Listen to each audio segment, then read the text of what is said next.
when your entire persona online relies on being single.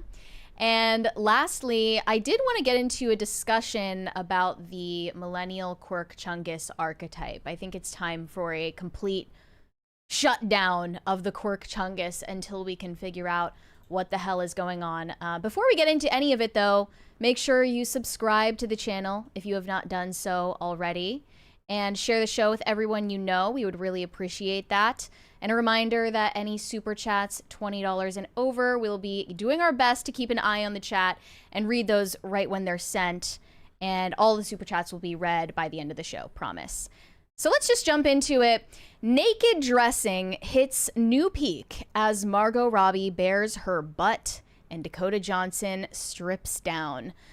This is a trend that we've seen before. I recall just back in May, the Cannes Film Festival had to implement a new strict dress code and essentially had to come right out and say, if you show up wearing next to no clothes, we're not letting you in. And it was specifically because of some displays from Bella Hadid and others.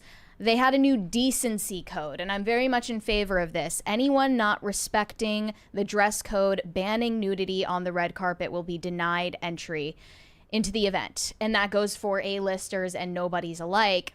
But this isn't the case at other events. Margot Robbie stepped out at the London premiere of her new film, A Big, Bold, Beautiful Journey. That just sounds super boring. In a sheer dress. It was a tribute to Giorgio Armani, who recently died at 91. And they called it a sweet and spicy tribute to the beloved designer. I think he has bigger things to worry about than what Margot Robbie is wearing right now. And you can see in the photos, if you pull those up, Tate, I promise it's YouTube safe. Just barely, though. She really is just showing everything here. Whoa. It's just a net. It's just a net with jewels on it. Yeah. There's nothing else to it. All right. And for some reason, this is allowed at the event. And this is nothing new. Actresses do this all the time. They also mentioned Dakota Johnson in this article. She was just attending the Caring's, this is K-E-R-I-N-G, Caring for Women Gala. It's so funny because Caring is actually owned and run by Francois Pinault, who is the husband of Salma Hayek.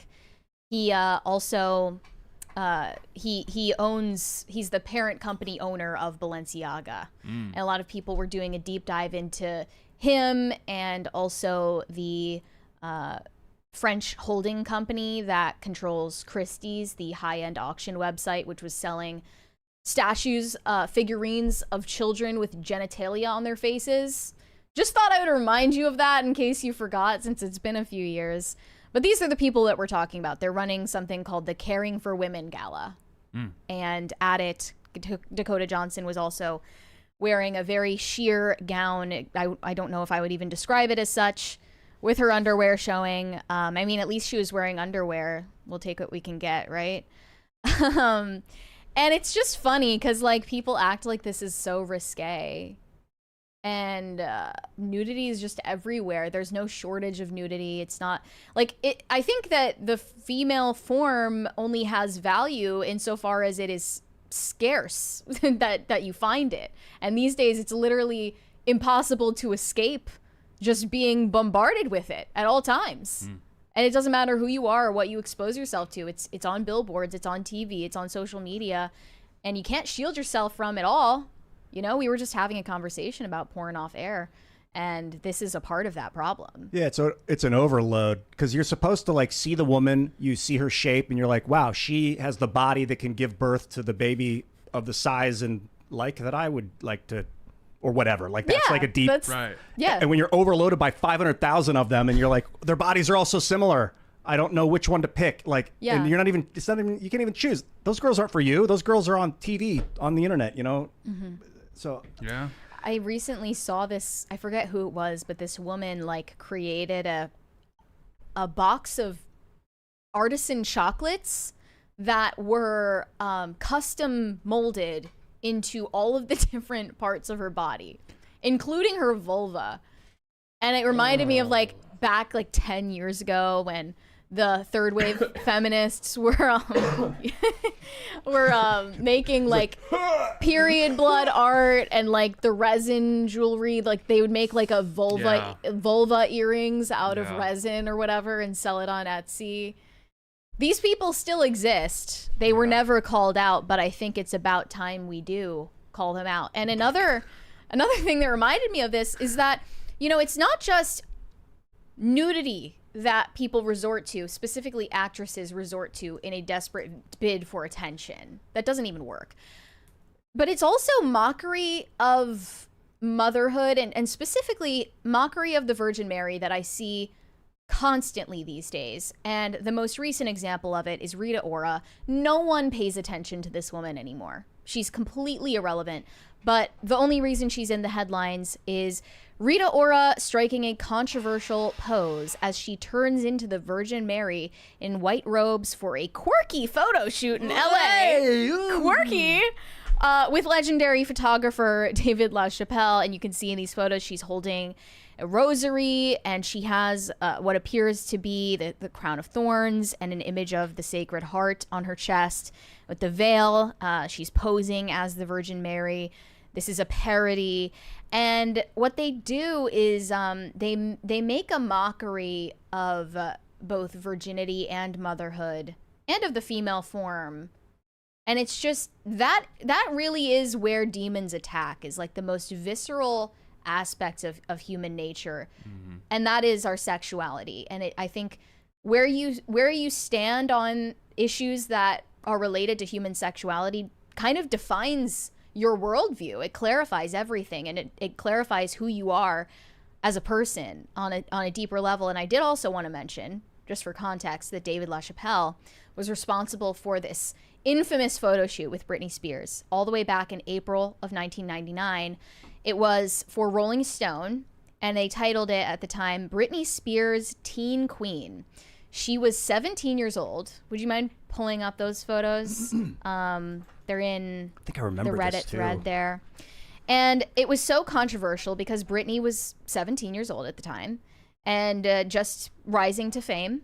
And David LaChapelle visited her family home and walked right into her childhood bedroom with her dolls in it. In this big spread photo, she's in her underwear on a bed and satin sheets, hugging a plushie of a Teletubby. Okay, so what are we channeling here? Another one where she's holding her childhood bicycle, looking back at the camera with the word baby on her butt. What are we channeling here? I think it's pretty safe to say you're channeling pedophilia. Yeah. Right? Yeah. And then this guy, you know, still gets work. No one cares. Balenciaga still going strong. All of the people who went against Balenciaga through their controversy in 2022 with the children models holding BDSM dolls, they didn't afford Balenciaga in the first place. They kept their clientele, which is the Kardashians and all the rest of the celebrity class. So it's just funny how we see these cycles repeating over and over again. I know I'm going on quite the soapbox rant right now, but if you guys have any thoughts, feel free to share. You gave me enough to pull the pedophilia comment, because I know what you mean. Like, Britney was 17, but the thing is, age of consent is 16 in this state where I'm sitting right now. I could marry a 16-year-old girl and it'd be totally legal. So it's not pedophilia technically, but that when I think of the term, I'm trying to like be nuanced about this term pedophilia. Well, what I meant by it is that they're using the aesthetics of a childhood bedroom, a little girl holding a stuffed animal. Yeah, young woman. The word baby, the dolls, everything in the room channels that sort of. Oh, the word baby aesthetic on her butt. Yeah. Like, I think that's what they were going for. Because there's something about guys that are attracted, I mean, to 16-year-old girls or 18-year-old girls, and they're like 40. And you're like, all right, maybe that's a fetish. Maybe it's just part of human nature. I don't know. But then there's the prepubescent children, which I find pedophilia. That's like the worst of the worst. Well, criminal mindset. I mean, I think that we discount how much of taste is dictated to us by the media and the people who direct art, like David LaChapelle, like a lot of these photographers, movie directors, creative directors, the people who were behind that infamous Balenciaga campaign, who never faced any consequences for it. Can you explain what that was? Yeah, so I mean, we covered it on the show back then. It was in 2022, and Balenciaga faced this huge avalanche of backlash because they used child models for this campaign, and they put these child models in these photos holding teddy bears that were wearing BDSM garb. And then in another section of their recent campaign, there was a photograph of a purse lying on a table, and then people enhanced the image and saw that there were court documents related to a case that I believe was an appeal in favor of legalizing AI-generated or computer-generated CP. And that was included very intentionally in the campaign. Later on, when asked for some type of explanation for this, they were like, we don't know how that ended up there. Yeah. I mean, we just hired out some third-party creative direction company. Like, right. I don't know what happened. They must have done some funny business. We had no idea. Blah. And no one ever, like, it was totally memory hold, never addressed, never held accountable. The only people who were rightfully scandalized and offended by it were people who don't buy Balenciaga products because they're extremely expensive. And it's for this special class of elites, the ones who probably are making bids on auction sites like Christie's for these disgusting statues of child figurines with genitalia on their faces. Like sticking out of his cheek and stuff? Yeah. That was literally just publicly on the website, run by Salma Hayek's husband. And he ran the caring event at which Dakota Johnson was showing up in her underwear. And it's like, it's all a big web of lies. Like, that's what it is. They're all connected. Yeah, and I mean, and like if you drill down further, it's because when you see people like the Kardashians, others come to mind, is they get victimized at an early age. They get sexualized at an early age. So they're just sort of reenact. I mean, I think Kanye West actually said this, is you just, when you're watching this sort of stuff, you're just watching someone reenact their childhood trauma. Yeah. And that was really one of the more profound things I've heard from Kanye West. Sexualized at an early age is the concern. Because selling sex, it's been like since the beginning of Hollywood, since probably the dawn of man. I didn't know what sex was till like last year. Yeah. Oh, I still don't know.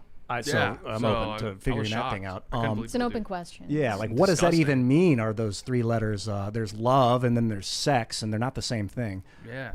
Well, what about the storks? Don't do anything after all? They do. The storks will get involved, but that's also illegal in this state, I think. Really? Yeah, I think it's illegal in this state. I hope so. I didn't know this.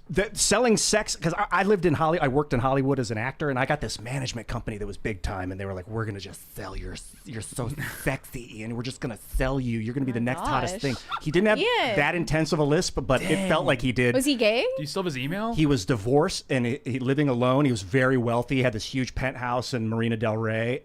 Old guy that had been working in the industry for a long time. It was so weird. It felt so weird. And I had to get out. I had to just throw away all the money, all the fame that they were offering me and leave in this depressive mind state of like, what am I going to do with my life? But I didn't want to I felt like I was being prostituted or like propositioned to be prostituted. Mm-hmm. But then it's like, don't hide yourself. Like your body is part of what you are. And it's, if other people are like, I want that, I want to be around that. Like, it's different to say I want to purchase that. I want to spend money to watch it in action or something. Yeah. And it's sort of a slippery slope. We were about to talk about this on Wednesday before we called the show off.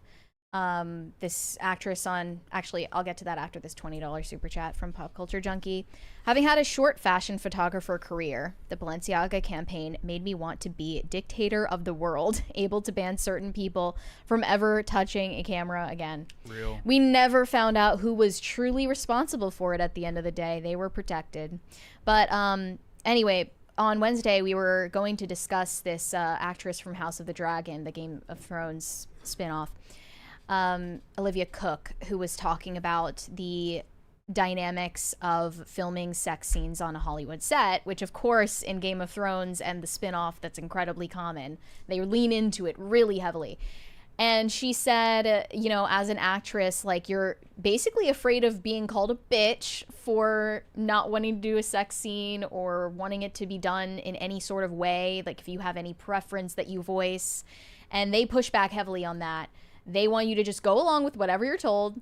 And I think that's just how you break people's psyche down over time, and you just weaken their morale over time, and you break down their conscience little by little by little, and then by the time it's all said and done, you're literally just doing porn. Was it her that said they try to force actresses as early into their career as possible to do a sex scene so that way they feel like they're just stuck in Hollywood at that point? I think that might have been a different actress that was on Game of Thrones. Yeah. The one who started out on the show when she was a child.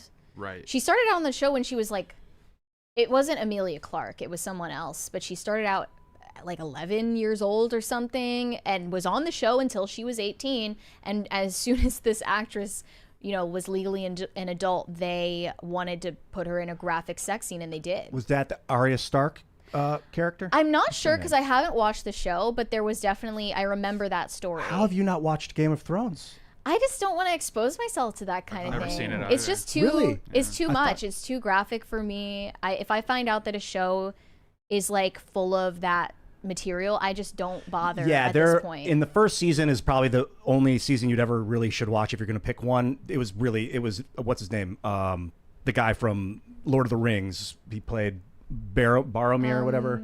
You know, Sean Bean. Oh, Sean Bean. It was like his season, and then I don't want to spoil it. There was just some moments where it just all of a sudden it just went to like graphic sexual nudity. Yeah, and I'm sure the story's fine. Story's but great in the beginning. I just am not willing to tolerate that for a story because I know I can find a good story that doesn't force me to sit through that, you know? Yeah, nudity. I went through when I was telling you earlier, I left Hollywood and I went into this dark kind of depressive, like, what am I going to do with my life? And I was like, maybe I'll just do naked yoga. And it was like, well, that'll get views. Whoa, And how did you reach that conclusion? desperation. I was like, what do I do with my goodness. life? It'll get views. I'm a social media creator. It will be something Going that like no the one's ever OnlyFans done. route?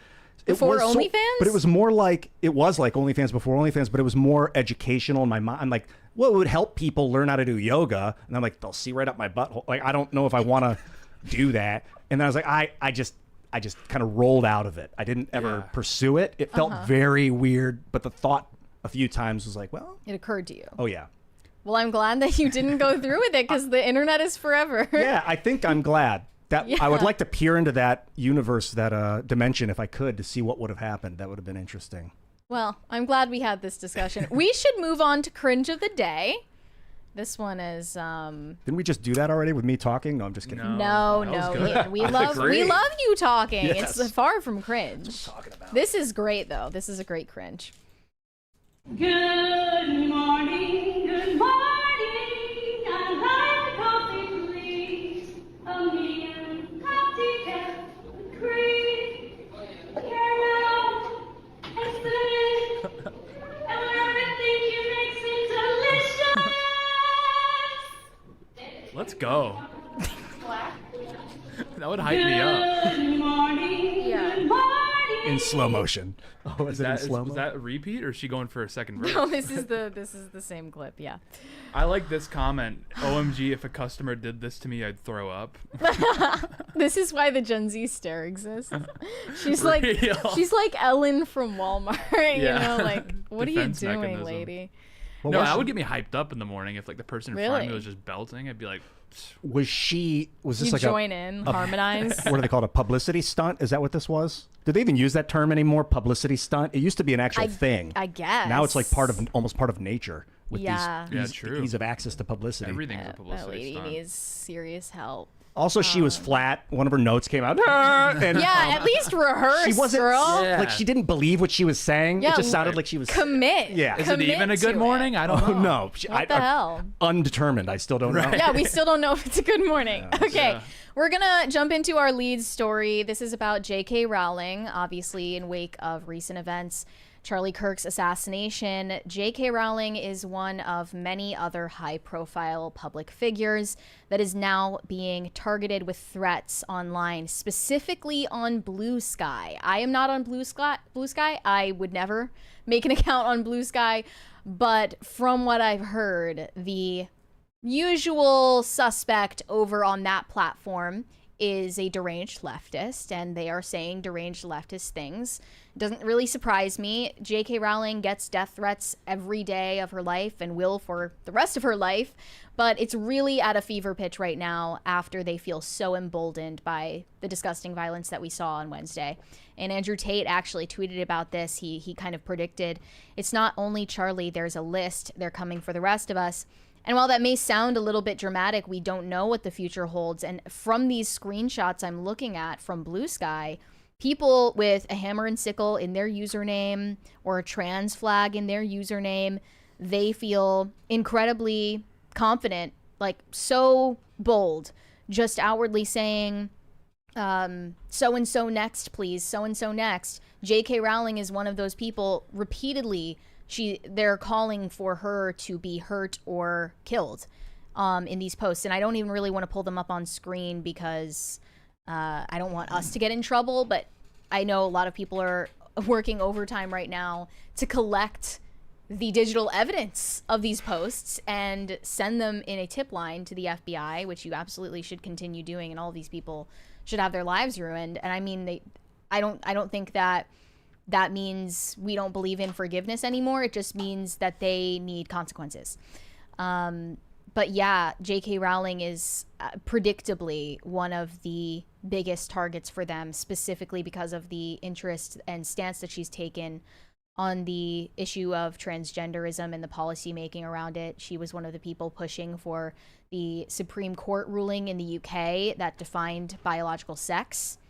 And they blame her for a lot of this, but really she's very moderate, as was Charlie Kirk. That's what a lot of people are pointing out. But like you said, Tate, they're not going for the radicals. They are most interested in instilling fear in people who are able to shift the mainstream, and J.K. Rowling has definitely been effective at that. So I hope that she's on watch for her safety. I've been thinking about risk mitigation, like don't take unnecessary risk. If you're a public figure, especially if you're involved in politics, don't take unnecessary risk. Don't, like JFK, that they figured out in 62 or whenever he was killed, 63 or something. Don't parade your president around out in the open with his head sticking up because it's easy. And like Charlie on Wednesday, he was in an event with open air with buildings across the thing and a rifle. And so risk mitigation. But then there's the issue of paranoia. And it's not necessarily a bad thing. Some people are paranoid, some aren't. Some people are trusting, some aren't. Like, you don't have to be one or the other. Sometimes you can have neither trait. But paranoia is interesting. We're like, they're all coming for all of us. Like that mindset. I don't personally have it. I'm not paranoid. I'm not really trusting either. I guess I lean more towards trusting, but risk mitigation and being intelligent about how you move forward is super important. Like in a military command, we got to kind of think of this as a sort of, the art of war, even though it's not a domestic war, there's the art of war still plays out, how you behave, how you cede territory to reposition, to take the high ground until it's, things like that. Prudence and pragmatism, I think, need to trump emotion right now. But at the same time, like you're saying, I mean, we can't just not show up to these events anymore. I mean, yeah, we can't completely back down out of public life. That's sort of what he wants. That's what the shooter wants is. And all the people celebrating it want that. Yeah, they would love nothing more than for us to retreat and hide and whatnot. So, but as you're saying as well, I mean, you can't take any unnecessary risks. I think a lot of people, a lot of security teams, it just gives them something else to think about. It's really unfortunate that this is what it's taken, but you just didn't know. Yeah, some risk you have to take to accomplish the goal, right. Especially if you're talking military terms. To take the hill, there's massive risk involved, and in like civil society, some things you got to do or you believe you must do involve a certain level of risk, and then you got to be like, it's necessary in that case. Yeah, and if someone else would have went down, God forbid, Kirk would have been probably one of the first people that would have appeared in public again. That's just completely tracks with his character. He was I'm not saying people are, because I think people that are not wanting to do live events right now totally makes sense. I'm not suggesting whatsoever there's any like cowardice or anything, because like I said before, prudence and pragmatism is the priority right now. But Kirk would have for sure been one of the first guys back out there. I got this game called Crusader Kings that I'll play sometimes, and in it you're like a king in the Middle Ages or whoever you want to be, and they'll be like, "My lord, we found a plot to kill you," and you'll be like, "Oh!" And one of the things you can do is go into hiding. And then you can just live in hiding. Your diplomacy goes way down while you're in hiding because you can't get people to know where you are. But for that time, they're able to try and find out what's going on and take out the killer if there's someone trying to find you. So going into hiding is like, I don't want to do it personally. But I don't go out a lot. I don't do a lot of public events anyway, so it wouldn't be a big change for me to work from home, to work from the studio. Well, that's the sentiment. Like, I had a friend, as this story was breaking, he texted me. He's like, man, I really just would like to just go into the woods and camp out and just be there forever and remove myself. I just want to grill. Yeah, and the whole group chat jumped on him because they're saying and as Matt Walsh was saying yesterday, the left wants nothing more than for you to be removed from the fight. Like, Matt Walsh, I think, said verbatim, like, your enemy should celebrate when you leave the ring. That, like, you should be that much of a force, that much of a dynamo.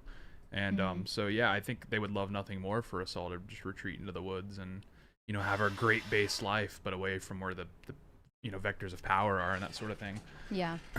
Well, earlier today, as you guys probably already know, they did announce that they had the suspect already in custody. And we're grateful to learn that. However, that is far from the end of the threats that public figures face, evidently. And the discourse that we're seeing, and I'm not going to like show the videos, the TikToks. I'm just seeing mainstream influencers just outwardly celebrating, ridiculing. At the very least, like, the moderate ones are just point scoring off of it, saying, you know, it's because of the rhetoric that he was spreading or the policies he supported. That's just the mainstream take from the left right now, let alone what people feel confident enough to say behind a profile picture. And I tweeted earlier that touching grass is not stellar advice in a time where we're all realizing, not all of us, I'm not, but many are realizing that their own family members, real life friends, real life coworkers, and acquaintances are not on the same page with them on the most basic of moral questions. And is murder okay? That's an extremely foundation rattling thing to go through.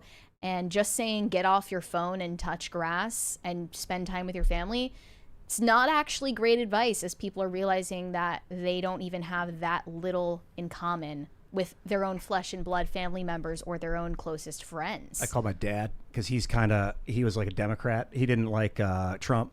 And so I called him today. I called him yesterday. He called me back this morning. And I was like, you know, my friend got killed. And I told him, he was like, oh, yeah, I heard. And I asked him, like, what? Or he's like, you know, when I first saw that, I thought, well, he was friends with the evil one. So, and then he immediately was like, what the fuck am I? What? And then he just got very somber and he said he started praying for the guy. For Charlie. And that, I think he's probably not alone in that shocking. He had the narrative, Trump's evil, therefore everyone around him has it coming, or whatever his thoughts were, and then immediately shifted, the humanity kicked in and he realized, like, what have I become? So in that case, I'm glad I called him, because the people close to you, it is important, like, now, like, just make sure you're all on the same page, that you kind of know, like, it's not cool to do that kind of thing. People are coming to these realizations. Thank you. Too late in a way, but also just in the right timing. Thank you. Say it loud. Yeah.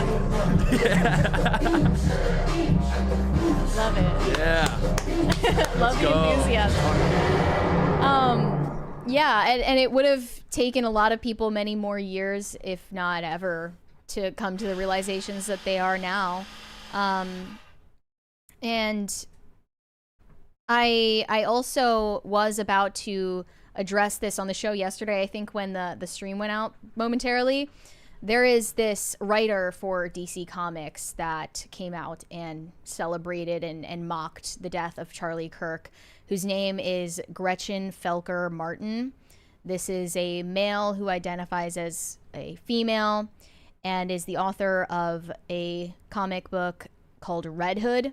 And DC actually dropped it. They decided to cancel orders for this comic book series after the writer was cheering this on. And you should take a look at this person. This is who we're talking about. This is the average. Wazowski. Yeah. She literally looks like the lady, the Mike Wazowski lady. That's I mean, even almost that's like more of a dead ringer. compliment than he deserves. At least she had some dignity to her. oh man. Yeah. This is who we're talking about. Like this, just really let that face like sink in and burn into your neurons. I keep thinking of his stomach. Like what's in his stomach? The ugliness inside is reflected on the outside. Real. And for context, we have actually discussed this individual on the show in the past, not that long ago.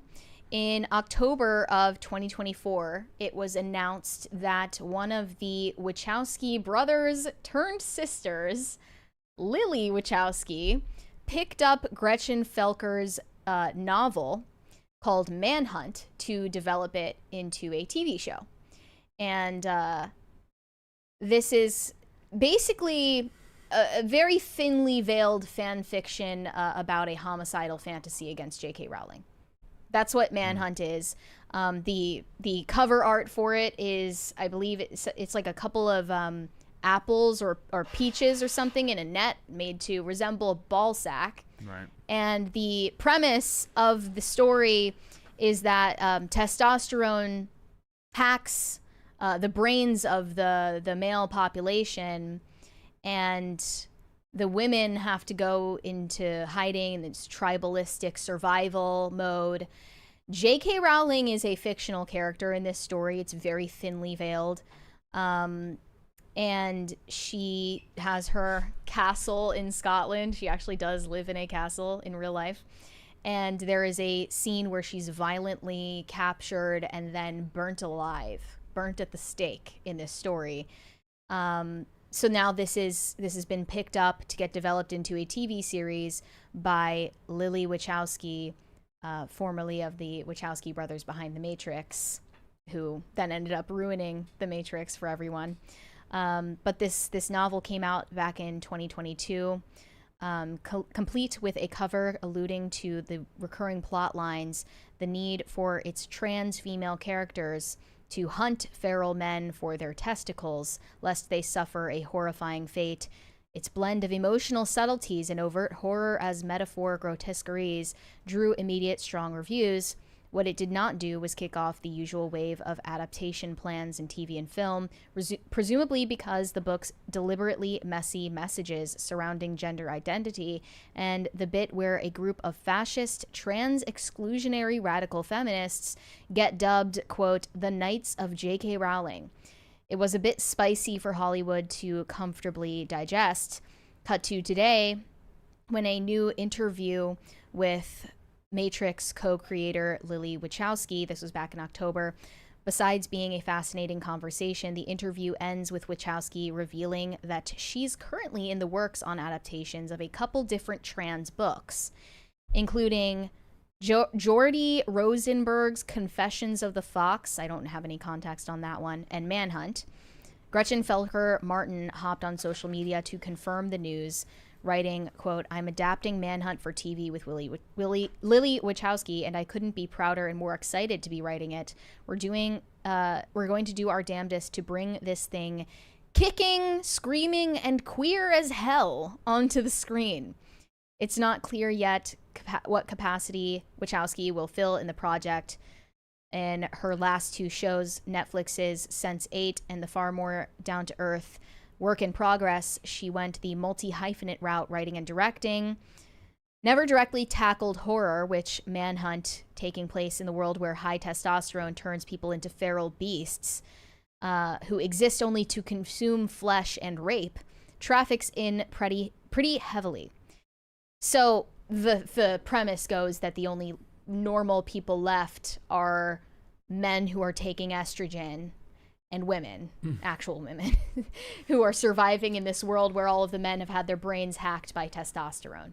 It's like a brainworm, a parasite. Today on Culture, we're talking about Hollywood, because that term Hollywood, the wood from the holly tree, was what witches used in the Middle Ages to cast spells. No way. Yeah, the holly tree. You can even No look it up. way. Yes. No way. That's why they call it the holly. What? There's no holly in that area.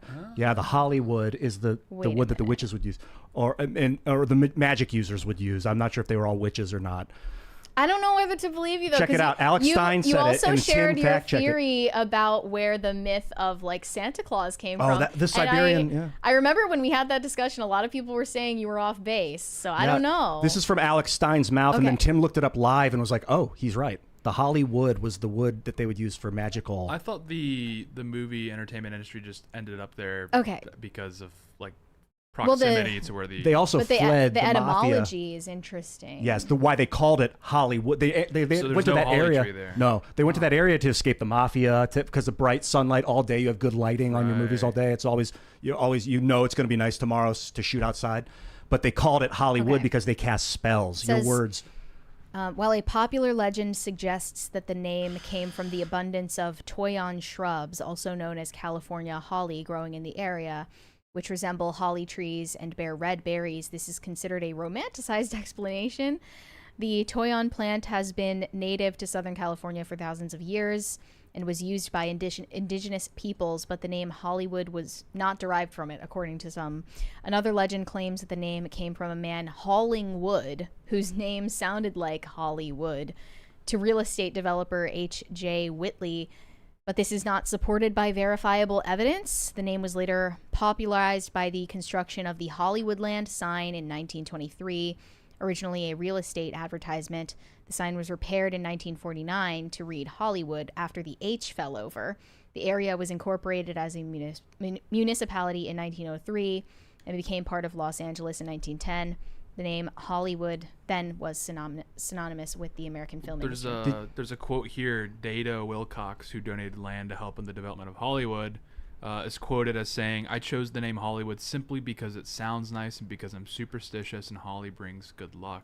Oh, so it does have something to do So with it actually is. There actually is like who knows where her head's at, but Yeah, Okay. I looked up Hollywood magic. It says Hollywood's a long-standing reputation in magical and spiritual traditions. The wood from the holly has in magical and spiritual traditions has potent, protective, and empowering properties. So Alex Stein brought it up on the show. Tim fact-checked it and was like, "Okay, yeah, sounds about right." holly around Christmas And it the brings reason good I- luck to your house. That's a thing. Yeah, that's true too. You kiss on, or no, that's mistletoe. I brought it up because Both. it came up because I was talking about spell casting, spells, and you spell words, and the power of mass media now that everyone has access to the ability to amplify their voice, which actually cymatically changes the shape of reality. The vibration will alter the shape of things. So these people are casting with their magic movies. They're casting mind spells on people, and it's like, at what point?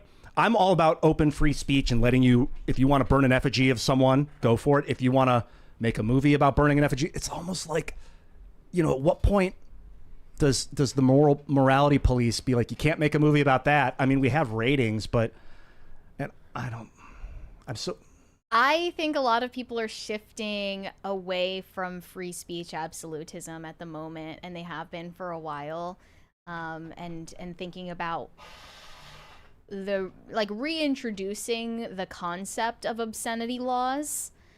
And I would be personally in favor of that. But in terms of this show that we're talking about, Manhunt, I do consider it at least a step toward a just full-on overt incitement to violence against a real individual, J.K. Rowling, that is. And it's interesting that I don't even know if I should say credit where it's due to DC Comics for issuing that consequence to Gretchen Felker Martin, canceling the orders of this series, because that's just the bare minimum that it's not even really something I'm gonna be like clapping like a seal for that. Like, okay, this person mocked the death of an innocent man, is basically calling for the death of an innocent woman for their ideas, and yet still gets work in the mainstream, and hopefully we're approaching a time where that's not going to happen anymore, just by way of freedom of association, right? We have a 20 from Rusty Shackelford. Ian was made for PCC. Welcome to the show, brother. Glad you're a host and not a story about naked yoga. Oh, you like that one? We're all glad that you took the route that you eventually took instead of naked yoga. I'm glad. We're too. glad that you're here. Yeah, me too. It worked out really well. Yeah. Surprisingly, go follow your belief. Go that route. It's better than working for something you hate, at least in the long term.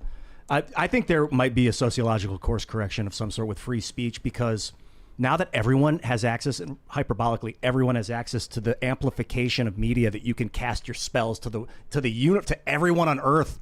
A kid, a 13-year-old can say anything. And like, I don't know about using law to do it, but like you mentioned the humiliation that comes, or the social consequence of losing a job because somebody took something too far. That's right, and that natural. is shifting. And I have seen just today people trending the hashtag abolish the first, and also the hashtag pick up the mic. So I think that what people are shifting toward is more speech for us, less for them. Yeah. Not necessarily through legal means, but just in sheer numbers, people speaking out. I think we're entering, I mean, because America derives its heritage from England. There's no question about that. I mean, there's a great book, Albion Seed, that walks you through how like the different settlement patterns coming from which part of England dictated early American culture. You know, there's a lot of great books about how the American Civil War is just an extension of the English Civil War, which makes a lot of sense if you read Albion Seed. And then beyond that, I think we're entering sort of the Cromwellian period where we're going to need a Lord Protectorate to sort of reestablish order so that we can return back to, you know, our founding principles. Because I think right now, it certainly feels like we're post-Constitution. It feels like the Constitution is just not being interpreted at all how our founders would have viewed things. I mean, like you were saying, I mean, we had blasphemy laws on the books early on. Like, was like 9 of the 12. Not as long ago as people think. Yeah, like well into the 19th century, and then even into the 20th century, you had some certain obscenity laws. Yes, yeah. I mean, We went from 1970s. You can't even depict a married couple on TV in their bedroom with the implication that they sleep in the same bed. Right. To this. So I think we're heading into a period where Americans are going to seek, you know, it's not going to be this title, but sort of a Cromwellian figure, a Lord Protectorate to sort of reestablish. What did Cromwell do? He felt that the crown had just were functionally dictators, and he wanted to return power back to the people. And so, you know, it's a long that Cromwellian period is like there's a lot of history there, but effectively he created the modern parliamentary system as we know it. You said like post-constitutional era, and I understand what you're saying, because the American Constitution, basically the word constitution is like the health of a system. In Dungeons and Dragons, if you ever play, your third stat is your constitution. How high is your constitution? If it's high, you get a bonus to your hit points. You can resist disease easier. You can get poisoned. You can heal poison quicker because you have a good hardy constitution. And what's happening is now that we're in the digital age, we need a digital constitution, and that needs to be written into the software code of the systems we use so that they don't censor us and move our thoughts and like show us this thing because it wants to manipulate. You need a constitution for this, but it needs to be built into the software systems themselves. Well, we're even seeing the implementation of things like that in the EU and in Australia, and it's not going so well. I would love to continue this conversation, but we do have to move on into some super chats for the moment. Shane H. Wilder said, TGIF, Marion Tate, it was a tough week, but we are tougher. Let's end the week with some good old PCC frivolity because we need it. It's good for the soul. And he also added, oh crap, Ian is here. Hi, buddy. You found out late, Shane. Hi. Corey Anderson said, it's a catch-22. Mary is correct. Okay, I'm not going to read the rest of that, man. Dirty. Shane H. Wilder said, the degeneracy is a tale as old as time. Balenciaga, cuties. I forgot about cuties. Stephen King's It, The Blue Lagoon. It is as if it's part of those industries by design. It is. And to the prior super chat, if you like tits, you have an option. You can either not look at them, or you can convince a woman to take her top off in front of you. Those are your options. It's true. Yeah. I mean, I know it's not as easy as looking it up on Google, but those are your options. Pop Culture Junkie said, regarding your cringe, good morning with that tune is from the 1952 classic film Singing in the Rain. Yeah, she butchered it. Yeah, my mom would sing that to me every morning. Oh, before you were truly awake? Yeah. Would she flip the lights on first? I would just hear her like belting it in the hallway, and I'd be like, oh. My dad would, what would he do? I think one of them was, he would like brush our teeth for us and do the shoo fly, don't bother me. Oh, yeah. Okay, guys, let's move on. This next topic is one that we're revisiting from several months ago. There is this dating influencer named Danielle Walter who has over 1 million followers on Instagram alone.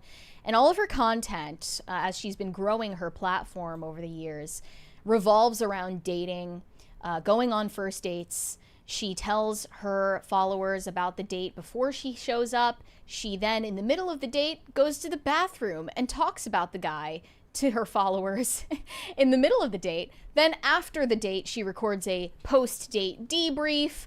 This is the formula she's followed for years. Most of the dates obviously don't pan out very well, but she keeps all of her followers updated and unposted on the fate of each and every last match that she's gotten from a dating app. And just in recent months, she has found who she believes to be her future husband. People know very little about this guy, but they've done some digging and did find out who he is. For context, he's a Brazilian fitness instructor who has shirtless photos all over his Instagram, lots of really badly done guitar covers on his Instagram. He just seems like a kind of a weirdo, but you have to be kind of a weirdo in order to date someone whose entire career revolves around putting her personal life on blast. Why would you be okay with that if you're mentally stable? So I'll show first the video that Danielle Walter posted 9 weeks ago in the middle of her first date with this man, telling her followers that she thinks this is the one, this is my future husband, minutes after meeting this man. I'm in the bathroom of the coffee shop. This might be my husband. He is so kind. He is a true man of God, at least from what I can tell. He's just, I really like him. I'm recording live from the second bathroom. This date is going so well. It's going so well. She looks insane, by the way. Obviously. Guys. I'm so cooked. This may be it for me. This could be my husband. One day. Okay, so she then does a post-date debrief and tells her followers that it was like a 3 to 6 hour long first date where they were talking about just like life. And she also does talk a lot about being a Christian. Interestingly, I wouldn't have expected that from someone of her follower count. Yeah. Or the type of content that she makes, but she was going on and on about how he's a man of God and they have like these shared values and she feels so taken care of. And when she's in his presence, they've spent hours together at this point. And her fans at first are very excited because they were on the edge of their seats waiting for this woman to find love at the age of 33. And she follows up further into the development of their relationship, saying that they are waiting to have sex until, I don't know, she didn't really say. But let's watch that video answering one of the most frequent questions that she's receiving. We are not having sex. We are waiting physically. I've never felt so safe and secure and on board and on the same team with someone. We are of the same faith and it's just so special. Like, this is such a gift from God. And it was an open conversation that we had, and we both are on the same page that this is something that physicality is something that is really important and is reserved for a certain time. And we just both believe that God is gonna bless us, and really that waiting makes everything so special. Waiting makes everything else so special. I feel like that's the part that a lot of people don't talk about. A lot of people talk about the sex aspect. Have you talked about that you're celibate? Have you talked about like how long you're gonna wait or whatever it is? But they don't talk about everything else. When you're not having sex with someone, it forces you to get to know them, to see if you really like them, to appreciate all the things about them, and just spend time with them as a human rather than letting the physicality distract you from everything else. And trust me, I know, having been out there in the dating world, this is not a common thing, and I am feeling so lucky to have found a man that not just respects what I want, but is on board, like in agreement with it. Waiting makes the time that you spend together so much more precious It makes you focus on the person instead of glazing over things. And then that attraction that you feel to each other because you're not giving into your urges is just so much stronger. And it makes things, I believe, the way that they're supposed to be. I feel like when you sleep with someone quickly, it sells you short of feelings that you're supposed to have, of moments that you're supposed to have, of intentionality that you're supposed to have, of treatment that you're supposed to have. So anyway, people have been asking about that, and yes, we've talked about it, yes, we've decided, and yes, it's amazing that we're waiting. So that's all. Okay. And I'll say, first off, this is about when all of the comments started rolling in, like, this is a red flag. They don't believe that a Brazilian man would wait. That was one of them. That's true. Something's going on here. Other people agreeing with her, and I agree with her, I'll say, obviously. I don't even know if I need to clarify that from a Catholic perspective. I agree with everything she just said in principle. However, there's a bit of a contradiction here because Danielle Walters' entire life, her entire personal life, her dating life, gets blasted onto a feed for millions of people to watch. What exactly is emotionally modest and chaste about that? She's kind of hooking up with everyone that watches these videos emotionally, right? So that doesn't seem in line with the values that she's voicing here. You know, chastity, I was thinking about chastity and lust lately because I've been poring over the virtues and trying to understand. And I was reading that chastity was derived from temperance, that originally it wasn't a thing. It was just more about self-control, and whether that's in the sexual realm or the food realm, like self-control. And then that would mean that the opposite is gluttony. So like gluttonous for sex or for food or whatever. I don't know exactly what chastity is. Is that you save your intense lovemaking for your wife only, and then all you is just to have children?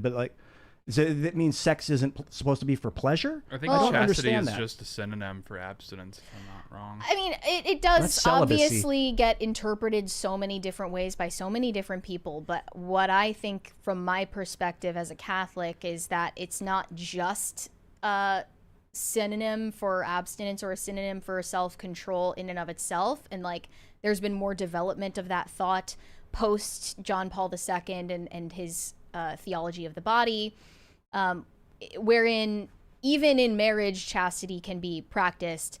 It is a proper ordering of your sexual faculties, and that is something that you have to continue throughout your life even after marriage. But she, I think, is ignoring one important part of it, which is emotional chastity. When you're pouring your emotions out to millions of people, that is a violation of chastity. That's my opinion. I think that oftentimes women on social media feel this pull to display their bodies, and I oppose that. However, a lot more common these days, especially amongst Gen Z women, is this pull to display their emotions. Like the pull towards self-disclosure is even stronger than the urge to just get validation for your figure. And it's a big problem that not a lot of people I've seen talk about. And this is what she's doing. This is what she's guilty of. And I don't think she would necessarily even know that she's doing it because it comes so naturally to the way these platforms work and the way algorithms reward this behavior. She's also, like, it has to be said, I mean, it's mean, but it's true. It's like she's 33 and not married, but has these like really strong convictions on sexuality and marriage. That indicates that there's two things, like this could be the possibilities. She's just a psycho and that's why she's not married. Yeah. Which is probably explains that's a lot of people out there. Or B is these revelations have been in the last few years. Yeah. And that she wasted her 20s without these convictions, and it's like, well, your priorities were completely out of line. This is kind of the price you have to pay. Yeah. It's mean, but it's true. It stings to see this happen to so many people. people. I feel bad. I'm not saying this to like as a rah-rah chest beating. It's like, it's just tragic that that people are getting lied to when they're in their peak. When you can use eroticism as a bargaining chip to get married, and now you're starting to move past that. And that's not, again, I'm not. You're totally correct. It's just totally correct. And it's something I it really like stings to me because like you're right, people are being lied to, or they're just not being taught in the first place. I'm so blessed to have been taught about these things from a young age, but the amount of just like pain that could be avoided if people just followed not even only Christian standards of sexual morality, but even just something approaching that, the amount of pain that could be avoided and wasted years that could be avoided. And you're probably right that had she been as committed to chastity in her 20s as she is in her 30s, she wouldn't be on the dating scene anymore. You know, there's something about waiting to have sex, but like, how are you waiting? What are you doing with your days together? Because I've been thinking a lot about this too. The last few relationships I had, I basically just jumped into it full on. And then all of a sudden you start releasing all this oxytocin from the sexual encounter. And that's like a bonding chemical. But there's this other one called vasopressin, which yes. is important for men. Yes. They get it from doing good, helping people. And well, it's sort of a stress response, really. You're right. It's like when you encounter a problem and then you get a reward from fixing it. And when you can, with your woman, when a man and a woman can just solve problems together, Yeah. when they can go on hikes, you know, we work through the pain together, we built that thing together, then you've got a real solid base. And then the oxytocin comes on and it's like, oh, how can you even define that? Right. So I like that because my first relationship, we were very good friends. We were 19 and it was like my first long-term relationship. We would just take naps together. We were such good friends. Obviously there was something going on, but neither of us talked about it ever. We just loved each other so much as people. And it laid the groundwork for a 7-year relationship, more or less. I mean, it still wasn't the right one. I was still a little kid in a small town, you know, so we didn't have a big pool. But it is like, you know, like just doing. So when they say we're waiting, you really should be specific. Well, what are you doing? Well, what are you doing? She also, interestingly, doesn't clarify in the video, what are you waiting for exactly? Like, Right. she didn't She'd say say we're waiting marriage. until marriage. We're saying we're waiting till, you know, whenever it feels right. Like, it's just, that part was interesting to me. And from the male perspective, like, would you guys date a woman who has a social media platform where she shares this stuff No. that she There's like, no full stop. There's part of my animal that no, wants like to dominate. no sane man would do that. No sane man. But there's part of my insane animal that's like, I want to be the guy that fixes her. I want to be the one that gets That's through to real. her. That's real. We see these dynamics. a And lot. that guy probably knows she does the videos. Probably Oh, yeah. found her through Oh, that. I'm So he's sure. like I'm expecting sure. her to talk about yes, it. yes, And was probably super excited that she was talking about it. absolutely. But I'm just thinking, like, there's no, you know, he's definitely not who she is presenting him to be by the way she describes him, if he's okay with dating a woman who does this, because I swear, like, the vast majority of men would not go anywhere near this mess. And then she follows it up. This was a post from a week ago where she is introducing him. They're on the way to introduce him to her parents. And by the way, she met his parents on their third date. Whoa. Yeah, so here is that video. And by the way, you'll see she turns to him and refers to him as her future husband. For context, they have not even declared what their relationship is. He still has not even asked her to be his girlfriend, and she is turning to him face to face and calling him her future husband. So here's that video. So awkward. Okay. I'm so nervous. Yes. Okay. Pitbull. I Soccer am ball. Yep. bringing him home. It's over. I swipe meet left every My time. dad and my bonus This mom. isn't gonna last. And I'm freaking out. How are you doing? I'm good. It's gonna be awesome. Weird voice. So Brazilian. This is a big deal. This is like. Yeah. He's even listening to Bossa And we Nova. we brought the baby. The baby. Yeah, the baby, yeah. The And baby eater. yeah. It's gonna be awesome. This is like the moment where I bring my future husband home. And she stares at him for his reaction. He's like, yeah. Ew! Okay. I'll be back. I'll let you Is this know. the moment where I bring my future husband home and he's Okay. not even your boyfriend? That dude is just along for the ride. She's stuck. That dude is completely out of control of the situation. She has finally found a man that doesn't desire to have any control over the He's a court situation. jester. And that's why he's her future husband, is because she's completely dominating She could be him. right. She could be right. He didn't say hell yeah and grab her when she said it like that. Yeah. He's He was like, like, yeah. She's yeah. Just don't stick the pit bull on me, please. It seems like she's stuck in this cycle of using the internet as her therapy and Yeah. like gotta For sure. break that off when you get in a She relationship. needs He's your people therapy to now. validate it. She needs the Could feedback. you just imagine you're in the car and you've been dating for, I don't know, a month or two, and she pulls her phone out and starts like giving a play-by-play? Yeah, it's so You have to be so bizarre. defeated as a guy. I'm all very turned off by phones a lot. I was from like in the 90s, they didn't exist. 80s, they didn't exist. So for 20 years, I lived a life without any. It was like if you were at your computer at home, you could get on the internet. Otherwise, you were not on the internet ever.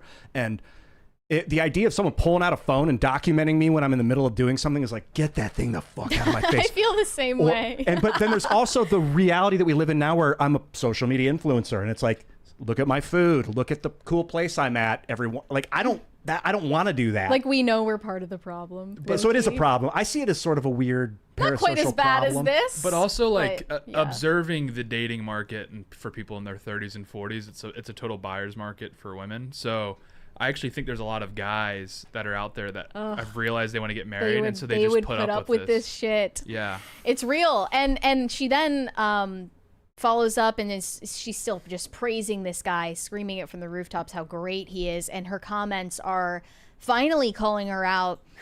They're saying, you know, how bad were the men you dated before to make you think that like he picks you up for dates, like he's like some kind of god, like what is another this? thing I had to explain to a girl that saying no one's treated me this well, you're the first guy to treat me well, is a very petrifying thing to hear from someone you're That dating. is, yeah, a huge tell. And also, I should mention, this is when her followers are checking out. Because what they're there for is to follow the epic highs and lows of dating in 2025. And then when it appears, just appears, that this woman is in a stable relationship, her cachet, her form of clout chasing, evaporates. One of the comments said, "Don't get me wrong, I used to love your content, and I'm thrilled that you found the one. It's just so repetitive now. It's boring." Oh, well, welcome to married life. It's I mean, that's boring. real life. It's normal. This is like when Hub's life quit repetitive. his job and everyone just was like, oh, Yep. there's no more content. And then here's the next post from 5 days ago, in which she is absolutely thrilled that he might be asking her to be his girlfriend tonight. This video of her in the red dress here. Do you have it? Yes. Here we go. After all this, Buckle up, he everyone. still hasn't asked asked him her. to be his girlfriend today. Let me show you my dress. So he asked about going out like 2 weeks ago. 33-year-old. On this specific day. High school level stuff. And was like, "Do you have any plans on this day? Like let's go to dinner or something. Let's do something." And I was like, because before I told him we have to wait 3 months. But he's so great. So then I said, we can wait 2 months, so then you can ask me. And I said I wanted to be special. So I think he's taking me back to where we had our first date. I'm like out of breath. He's also here in the other room. So I like locked him away so I could record this and tell you. I haven't been I a locked him girlfriend away so I could record in this. years. And I'm gonna be his wife. I know it. I know it. Within a year, I will be his wife. Or I will be engaged. Let's slow down. He's just so great. Slowing down. He's so consistent. No. He's so solid. He makes me feel so seen and held and safe. And I have so much fun with him. And okay, I am going to try to do like live updates in the bathroom. Why? So it's easy. Bye. Why? Why do live updates in the bathroom? Why? This is crazy. She's insane. Look at the top comment, so salient. Wait, I thought he was the potential husband, but he hasn't asked you to be your girlfriend yet. I'm so confused. Yeah. Who says that? Who just says that to someone's face? Also, like, the relationships I've been in, there was never an asking. Like, it's just kind of assumed after like a few dates. That Yeah, it's like it's like not like more a like middle promposal. school, high Yeah. school type. I would get to a point where we would have the conversation like, so we're exclusive now. That would come up at some point usually. almost always. It always just happened. You just get introduced to someone like, this is my boyfriend, and then it's like, okay, yeah. Oh. Like I don't know. That's It's definitely not like a momentous occasion you're not like going this. out. She talked about engagement, and maybe we're gonna. And this is what I've been thinking about marriage a lot lately. And like, what does that mean to mix? To marry things is to mix them. And I think there's three aspects of marriage. There's the legal aspect where you sign the paperwork and now you're bound. There's the spiritual aspect where your souls are now unified beyond, and that apparently can never change, like once that happens.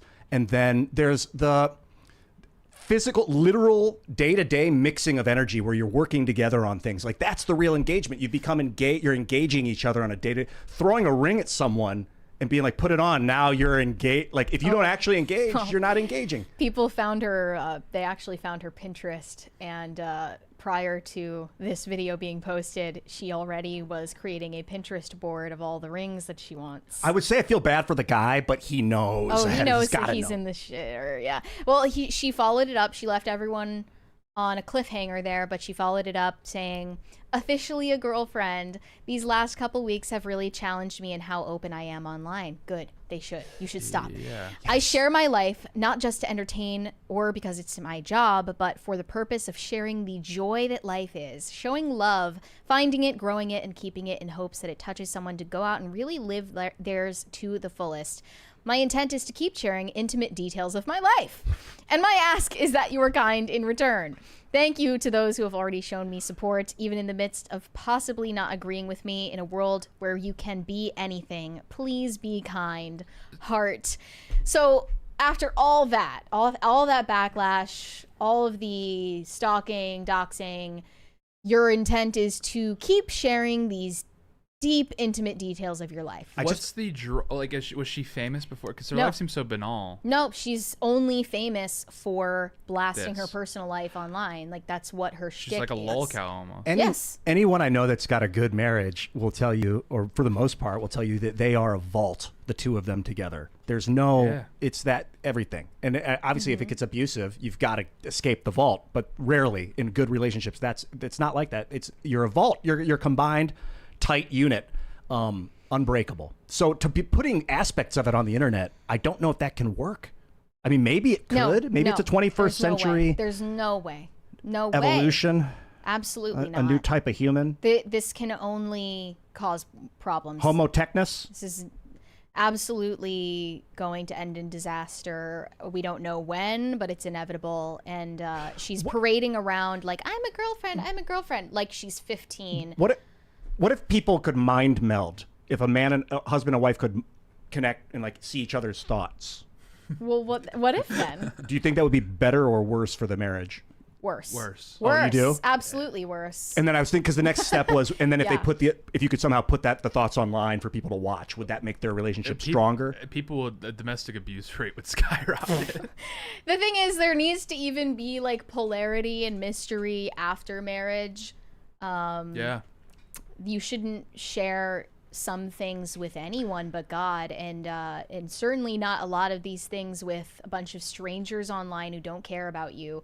And she knows that the majority of people who follow her are following her, as you said, because she's a lolcow. Because I do it. I don't follow her, but I do go back to her page every once in a while to get the updates, like what's happening in her life now, because Yeah. I'm laughing at it, and I know that's like kind of a spoiled, rotten like part of myself that I am engaging in when I do that. But that's the reason she does it. That's the reason she has her success. Like, the lesson I think people should be learning from the dating world right now is you actually need to be keeping your cards close to the vest. Yes. And The less disclosure, the better. The more we need a return to discretion, to privacy, chastity, modesty, humility. Less of this. And I've been saying, like, not posting is the new posting. This is the new trend. Not posting announcements about shit.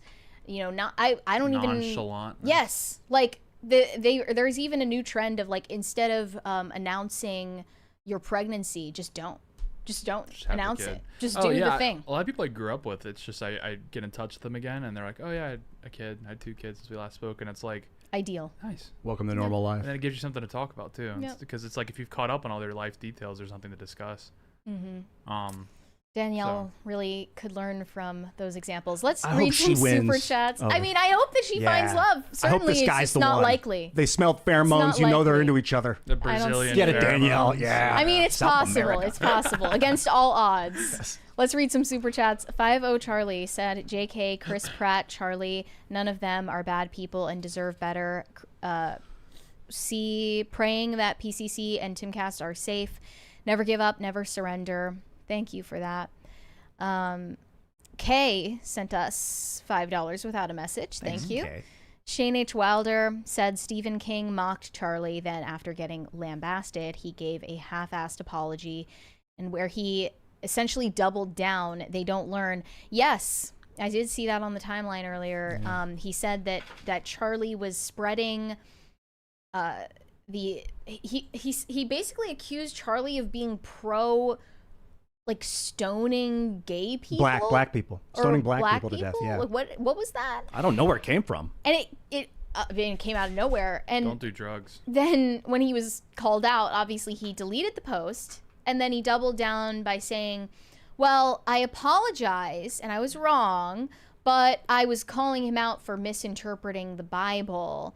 They're like, all these people are just desperate to keep the door cracked to, we can kill you for saying things. As of Yeah, 7 hours no ago, leeway. he did just give a blatant apology. I was wrong and I apologize. I have deleted the post.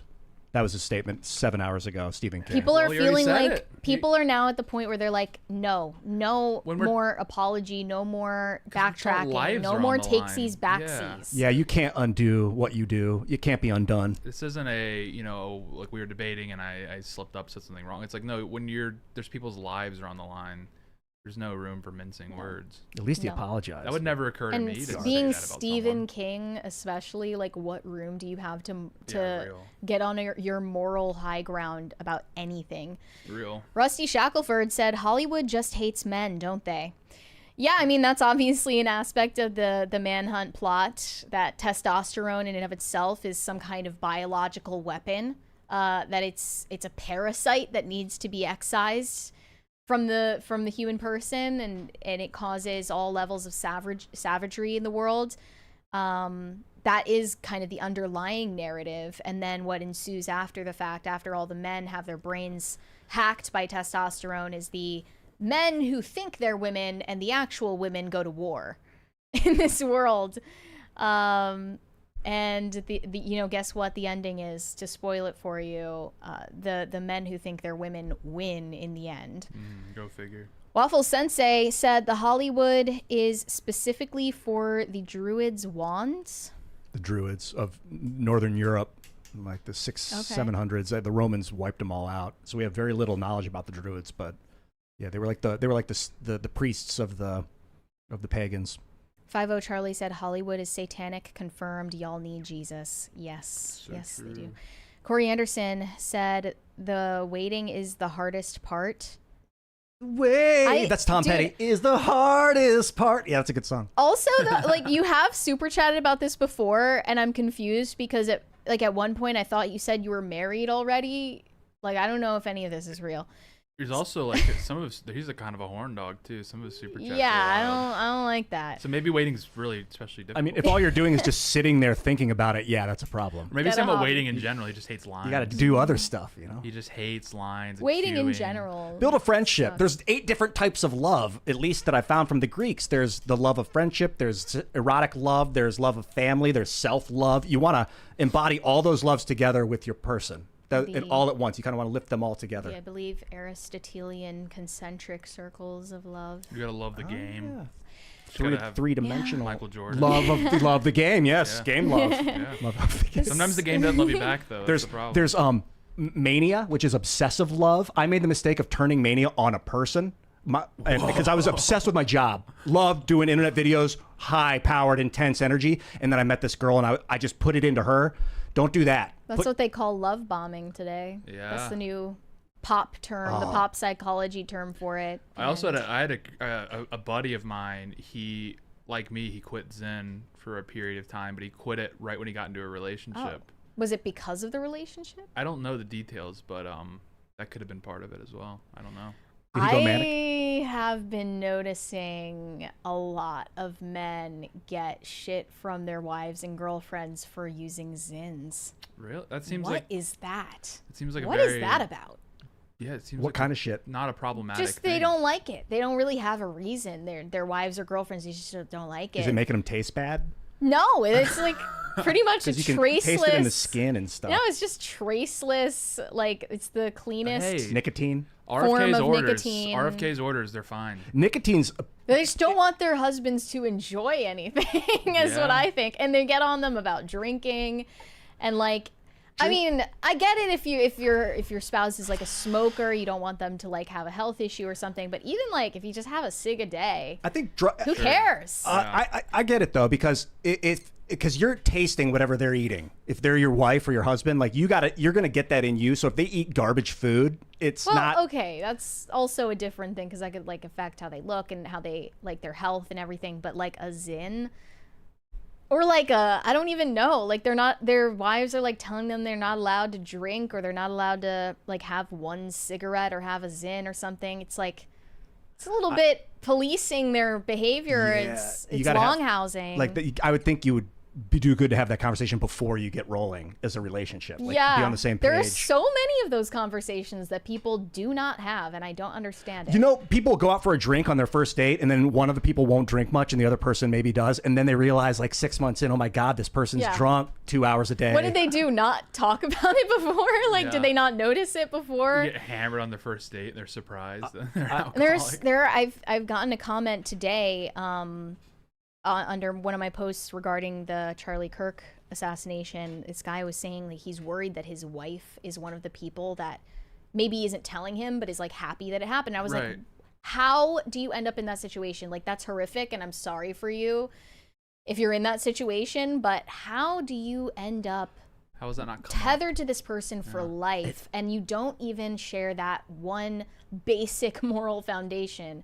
So many conversations that are being ignored. Especially when Kirk himself, like there was a guy that came up at one of his questionnaires or whatever and was like, hey, my girlfriend holds this liberal position on something, should this be a red flag and everything? And Kirk basically just said to him, he's like, I think you know what the answer is before you even ask. Like, if the fact you're having to ask that question already demonstrates you know this is ridiculous.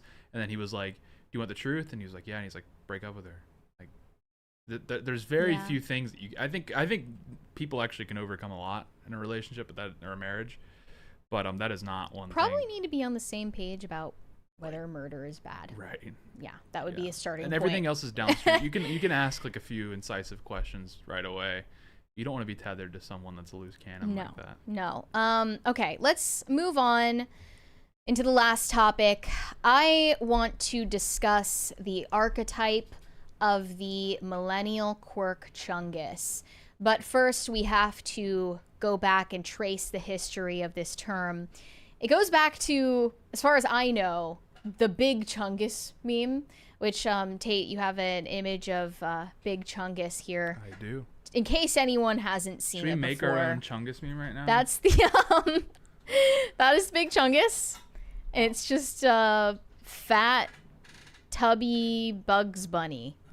Something about Greek love. Was it an and actual? It's originally from a cartoon in like the 40s. Oh. And people picked this up back in like 2018 and made it a meme. That's where the word Chungus comes from. But what do you have cooking up here, Tate? I don't know. I'm What are you gonna do? I'm pontificating here. good. Maybe There's a lot of different directions we could go. Think about it before you Fed post. Oh, yeah, Should I we Fed bring post back real Big quick? Chungus? Hey, Yeah. should I target someone? Let's should I send bring a it threat back. via doxing So- someone via Big Chungus? I'd also like to show the derivative of it, that is Quirk Chungus. Later on in, I believe, 2020, this originated. I have decided to become a millennial comic artist. My original characters are Quirk Chungus. Fails to realize she has already become her mother. Some dogs are doggos, some are puppers. Missed out on being a whore. That one is the most hard-hitting. Missed Yeah. out on being a whore. incisive. And then the male character, man-child, lacks all personality and will. This has in turn become his entire personality. His own existence is okay with him somehow. And then, of course, to top it all off, they have their cat, the child replacement. And this is more so an illustration of what people believe to be the average millennial couple. The neutered, consumerist, pudgy, NPC millennial couple. They're dinks. They might even be Disney dinks. That shirt's Look my at favorite part of the whole. His crappy Stuff. posture, shoulders are hunched forward. It's just Oh. carefully obstructed by her hand. Exactly. With the I like the It melting says Hag Wars, actually. Yeah. the melting pizza slice shirt Right. as well as and the cut off jorts that she's wearing there. I love pizza. It's great stuff. So a lot of people have made very mean-spirited memes about the Quirk Chungus archetype in recent years, and I think justifiably so. But I did come across a robust defense of the Quirk Chungus. This girl named Frankie Faye shared it on TikTok. Let's show her video in defense of Quirk Chungus. It's quite a long video, so we might not get through the whole thing, but here it is. Quirk Chungus. This archetype of quirky millennial women has been getting a lot of hate lately, but is it actually justified? Allow me to explain. For Yes. those unaware, Quirk Chungus is a phrase that comes from this satire webcomic posted to iFunny on November 20th of 2020, and it depicts your typical millennial webcomic couple. An infantilized adult woman who uses words like doggo and pupper, her cat lovingly labeled child replacement, and her soulless husk of a husband whose personality does not extend beyond the latest and greatest Star Wars movie. And as I'm sure you're wondering yourself, why is this so pointed and hateful? Here's some context. Millennials dominated webcomics in the 2010s and somewhat into the 2020s, particularly in the genre of quirky, relatable couple featuring a self-insert brunette and her boyfriend who buys her pizza and touches her butt. Comics like Pizza Cake and Our Super Adventure exemplify the worst stereotypes about millennials. They're childlike adults who are weirdly puritanical, and a lot of them suffer from not like other girls syndrome. But before you write them off entirely, let's really think about this, right? If you were a millennial teen girl growing up in the early 2000s, you were told that being thin and desirable was at once required of you, but also that you were vain and a bimbo for actually trying. And come the 2010s, a lot of millennial women rebelled by making an overt display of how little they care about their appearance, especially compared to the other girls. This also had the effect of throwing every other woman under the bus for the sin of trying to appeal to men. You quite literally couldn't win, but they spotlighted a very unflattering set of behaviors that some millennials do act out in real life. If you've ever seen the TikToker Bianca Scaglione, you know exactly what I mean. Hello. So today I have my hubby here, and we're gonna talk about how we met. We met in a coffee shop. He was le customer. Even though she is obviously playing a character, as soon as this clip left the target audience, the comments were absolutely vicious. So, is the hate deserved? I don't think so. In my honest opinion, the Quirk Chungus hate fandom is actually a combination of three things. One, it is very uncomfortable to watch an adult play act as a 12-year-old. As a 28-year-old toddler that spills everything.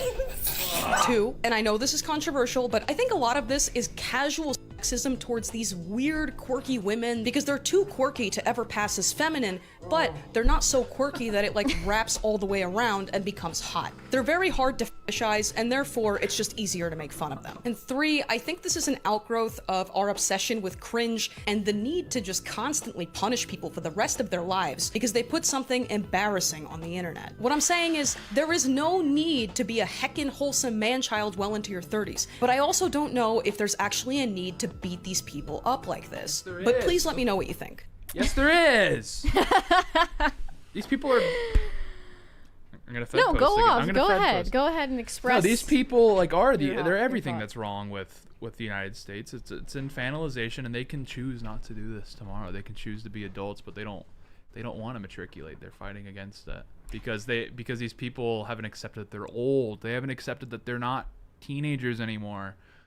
And I'm not going to outsource that to societal pressures because society has always valued youth to a large degree. I mean, I know like, you know, respect your elders is more of a thing, but like youth is everyone reminisces on being young. It's just you have to accept it. And these people, they don't, every time they face something hard, they quit. Every time they face some Adulting. adversary in life, that's something adversarial, they quit, they fold. And so this is one of the hardest things you have to accept. It's becoming old, becoming unk status, but it's just something you have to do. I never understood the baby talk thing. You The know, millennials do it a lot. What is it? Even with babies, I don't do They it. do. It's it's so bizarre. And this seems like unmarried women that don't have kids are doing what they would be doing with their babies to the world. Well, it's also a lot of married women who don't have kids, and they're basically, you know, married, but they act like children, and as she said, have a weird puritanical bent to them. It's interesting, that point she made about millennial women growing up in the 2000s, like in the era of, you know, Howard Stern or like tabloid culture. And I do remember those memes trailing off in the 2010s about like fake gamer girls who like don't even turn on the controller and they're just trying to appeal to dudes, and like, I'm a real gamer girl and I put my hair in a messy bun and I'm sweaty and gross and I like eating pizza and I'm one of the bros. Like, those memes were everywhere, and she is kind of right that there was a little bit of a false dichotomy between like the bimbo and the Quirk Chungus. Like, you had to pick one. Well, no, you but just that doesn't govern your life well into your 30s and then 40s. Shouldn't even govern your life in your 20s. You should probably put that away by the time you're an adult, not, you know, a teenager who's still like figuring out who you are. I wonder, because I'm 46 now, and I genetically I feel I'm like 31 probably. I don't know. You don't strike me as someone. Yeah, 1979. So I think about my youth a lot. I mean, I'm still pretty youthful, but I think about when I was in my 20s. You are. Casual sex. That was the 20s. It was like I could have sex with whoever I wanted. I didn't have to worry about I didn't think about. Now I think about family and like preserving my environment, but I don't miss that time of like youthful I mean, I still have it actually, but like I don't know. It was just I didn't know enough at that period to feel like I needed to be responsible. I didn't know enough. You're Gen X, right? Yeah, like the last year of Gen X, yeah. 79. I think that is why you don't have anything in common with these people. Like, that says a lot. Because the millennials we're talking about, they have a sort of antagonistic obsession with Gen Z because they can't stand the thought that they aren't the youth generation anymore, which we've discussed in the past plenty. And that TikToker Bianca that she mentioned, we did pull up a video from her. She is a satire creator. She's not actually doing this in earnest, but it is really the perfect encapsulation of that insistence on still being the youth culture that we see from specifically millennials today. Me has a question. Some might believe it impossible to answer. But alas, why is Gen Z so obsessed with millennials? Like, why don't you go focus on your iPad Nano or something, sister? We're just trying to exist and sip on our pumpkin spice lattes. Besides, my doggos think I'm pretty swag. Shouldn't you be busy thrifting or something? Well, I wore those clothes in 2000, sweetheart. Before you were born? Like, I don't know about you, but I prefer my skinny jeans. And I shall wear them forever. You will have to pry them out of my cold, shaky hands before I surrender. And there are a couple of celebrity examples of a Quirk Chungus that I would like to mention. One of them, you wouldn't necessarily guess is a Quirk Chungus. It's Anne Hathaway. And Half the Hate is something that few people remember in the 2020s.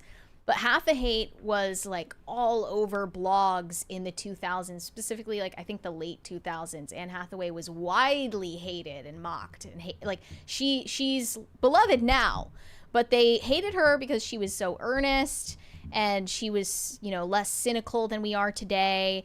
She was a little too quirky, theatrical, simple, and Taylor Swift reprised that role. She has cultivated in a very calculated way this relatability factor with her fan base, even though obviously nothing about Taylor Swift's life is relatable to any of us.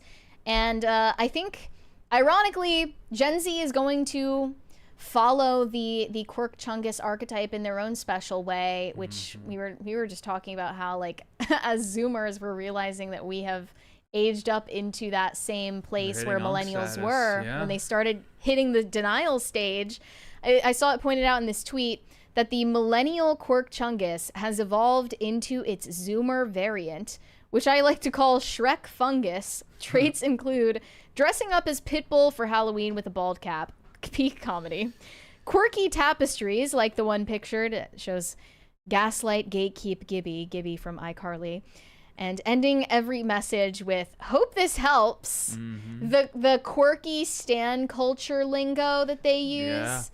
Yeah, I've noticed that Gen Alpha is not using lowercase when they type. Yeah, they just type how their phone. Really? Because or Gen Alpha. Yeah, that's what I said, right? Yeah, I like Alpha Gen. Because they have autocorrect settings on because it's their parents' iPad. That could makes be sense. it. But yeah, I don't think that they think that's cool or like interesting way to communicate. Do they use like semicolons and ellipses and grammar I basically? don't think they've made it through English class. I'm not even being facetious. I don't think they've like. They're literal babies for some I part think of the them are still babies. oldest alpha is like 14, 15. Yes, the oldest alpha is about to enter like high school. But yeah, they don't seem to use. There's a word for lowercase that I can't use, but they don't seem to use lowercase. Okay, I'll have to ask you about that later. I have gotten a lot of pushback actually because I've always done lowercase online and people hate that. Because I think it came out of like internet culture, and It that's does. very older Zoomer coded. Right. And right. Gen Alpha hasn't grown up with the internet culture because they just have like 3 apps that they use. Right. I'll write sometimes with the Oxford comma, like comma, thinking about this comma, I'm thinking that so you put this use the Oxford comma instead of thinking about this comma thing, and people will be like, why the commas, bro? And I'll be like, grammar. I don't know how to. I studied grammar for 25 years. Like I'm still studying it daily. They're losing it. They don't have a sense for that anymore. And it wouldn't get as many reposts because it looks awkward on TV to see all those commas, even though it's the correct. I don't even know what that means, correct, but that was the way I was taught. And so now I'll use like lowercase, no punctuation, it goes flies. People are like, I know exactly what you're saying. Right. Well, maybe when Gen Alpha ages up, then you're going to be a hit with them because you actually use Grammar. proper grammar and punctuation. Grammar, logos. Capitalizing. It's called the triumvirate. I think it's the triumvirate of communication is grammar, logos, and rhetoric. Logic, grammar, and rhetoric are the 3 pillars of like Greek. Yeah. Well, classical education is what I grew up in, and we started off in grammar school and then logic in middle school and rhetoric in high school, and that was how it always was at my K through 12 schools. Did they give up on the grammar, like comma placement, semicolons? Absolutely not. We were held to very strict standards, and this was before kids used ChatGPT to cheat on their essays. I didn't have that luxury, and I'm glad. I got a question about Quirk Chungus. Is this like a thing young girls would just do, but they're before the internet, but no one ever knew because there was no internet? That's a good question. That would But be a you'd be question more for you, suited to yeah. answer it. Like, would women have this like painful irony? Were they like the girls who like thought they were like Phoebe from Friends? You know what? Yeah, but they were they were actually that girl. It was it was very sexy, but they had no idea. They were like nerdy. They'd be carrying their books around and like, but really cute under the big glasses and probably had messy hair. And that was it. I'd see them at school. Well, because like our generation, I think we perceive Gen X specifically as like the last genuine generation where what you saw was what you got, and then afterwards millennials were the first generation that started doing bits as their personality. Performative stuff. That's what ruined the Quirk Chungus, because you're right. Quirk Chungus existed before the term existed, and it got ruined by the performative nature of it, the inauthenticity of it. Yeah, it's a performance of the manic pixie dream girl, but not cute. Like Bjork, like she was an actual manic pixie girl. Yeah, and it's also like a way that you retreat from being taken seriously because it's too much pressure to actually be a functioning adult that speaks eloquently and has ideas and opinions and cares about your appearance. All of that, too much pressure. They retreated into the Quirk Chungus archetype, and I guess the men retreated into that like soy boy form, so that they wouldn't have to face the pressures of adulting, which is another term that they came up with. And then the guy, she's like, I need help, daddy, and he's like, I got you. Oh, are you okay, baby? And the things you don't see is like she acts like a child and he acts like a dad, even though they don't have kids. They got a cat or something. Some of them, but I think a lot of them actually just both act like children, and they're the ones who like frequent Disney parks without kids. Something interesting though is the media that's being served up for Quirk Chungus women is there's actually not that much media. It's drying up. It's most of the media for Quirk Chungus men. There's still plenty of it. As far as like they're still making Star Wars movies or TV shows. They're still making Marvel Deadpool movies. and Wolverine gave Right. me So it's like strong Quirk Chungus men are still Quirk getting Chungus. served up content and media. But I Yeah. think Quirk Chungus women aren't, and that's There why was like they. Mindy Kaling was a big avatar of like a millennial Quirk Chungus woman. Yeah. She's obviously no longer relevant. But yeah, Anne Hathaway, Taylor Swift. I guess Taylor Swift is the last sort of media that's for Quirk Chungus females in this day and age. And that's because she was like, ooh, like She's that like, kind of. I'm like not like the other girls. Like you belong with me. I'm not like the hot cheerleader. I Right, have she was glasses. the nerdy girl. It evolved a bit. It's kind of turned more to the Aquafina kind of thing, where it's Really? like, yeah, where there's like there's a bit more presentation to it, but it's still Quirk Chungus. It's still like, I think it's nuking your own sexual value, I think is kind of what's in. Yeah, man, they did it in the early 90s. There was a revolution of people wearing really baggy, big clothes of like plaid, jeans that were too big. People were not. Kurt Cobain he's like, I don't give a fuck what I look like. It was not about what you looked like, man. It was rock and roll. It was how you feel. And that was the real version of it. Now people maybe they're trying There's a whole trend called man repeller fashion that women are engaging in. They dress purposefully in a way that they believe like repulses men and makes them seem unattractive. So it's exactly that. in the hope that the guy will see through it and see the real them. Possibly, which is actually There's something to be said about that. that is the premise of literally every rom-com that is directed at a female audience. Is like, she's ordinary to everyone except him. He thinks that she's extraordinary and sees what's beautiful in her. And you know what? That's it. That is a beautiful story. It's just been twisted into something it never should have been. And like, my advice is don't make yourself less attractive on purpose. Just be, your baseline and be. Well, that was the dichotomy you were hitting on earlier, is the pressure of you're either team bimbo or team gamer girl. I think that was the early battlefield of like, are you going to nuke your sexual value or are you going to like lean into it? Do you remember that 4-panel meme where the girl was like, hey girls, so did you know that like oh yeah your boobs are supposed to stay inside your shirt? Yeah, wasn't it like the boxy looking girl? Yeah, I mean, it wasn't Boxy. It was a similar archetype. But Boxy is also like proto Quirk Chungus. Yeah. Yeah, Wow. Jenna Marbles. Jenna Marbles too. Yeah, like how to she like did these tutorials on like how to look like a 10 or whatever. Like she was the original Barstool Sports chick. You know who pioneered Quirk Chungus is Miranda Sings. Oh, yes. She might have been the first. She might have been definitely. the first. That's the girl that talks to kids. Miranda Sings. Yep. I've seen her a lot. Yeah, talks to cases. Many such cases. She does do that. No, but I think she might be the catalyst, the origin point for Quirk Chungus. It's definitely overlapping with the whole theater kid. Yeah, that's what I was a theater kid. Trope. That's why I know these people. Yeah. The theater kid trope seemed to really manifest with Gen Z. Like what it became a trope. What was it exactly? Or at least because we were super nerdy. The band kid trope as well. It was like they were like more chronically online than the theater kids. Oh, and they liked like the edgy political memes. Theater kids could probably exist without social. I mean, it's amplified a lot of aspects. They could probably exist. Band kids can't exist without the internet. The band kids were the nerdiest of the artists in my high school in the 90s, and the theater kids were like a cool version of the band kids. The band kids were like, they seemed uptight. That was the difference. I mean, I think the band kids are like cool amongst themselves. Like they have incredibly stark social hierarchies in the band kids. Yeah. Theater too. Theater kids ultimately like the top. The top shelf of theater kids filtered into NYU.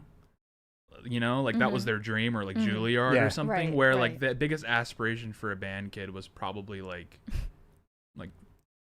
not going to college. Working at a call center. Yeah. Like the kids in bands weren't in the band in school. They were just in a band. Sometimes you'd see a guy who was a drummer, but usually they didn't. Oh, we mean like literally the kids in marching band. That's what I'm talking about. Like, but not kids who had bands like that.